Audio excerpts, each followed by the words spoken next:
Alright guys, how you doing? Just a quick video. Tomorrow we're planning to go to the skate park if the weather's good. I'm planning to take the X-Maxx, the UDR and the Traxxas E-Revo. ASD's going, Pat's going. Hopefully it's going to be a bloody good day. I've just put an in-car GoPro mount in here into my X-Maxx. I've cut the window out on the old Russian indestructible body shell and I put the GoPro inside. And the idea is that I can take this up to the skate park, air it out, completely abuse it and not worry about the GoPro getting smashed off. So I'm just going to put a quick clip down below now. Let me know what you know.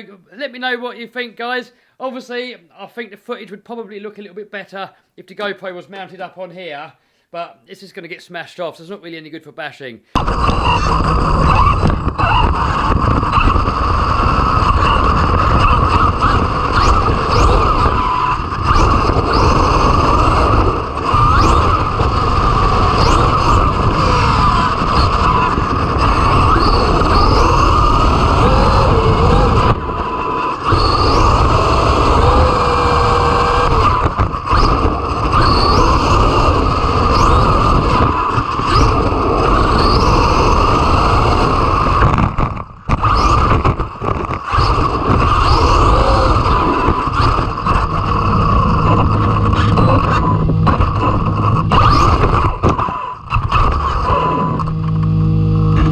Alright guys, hope you liked this video. If you did, give us a thumbs up, subscribe, smash the bell button to stay notified. Skate park soon. Bah!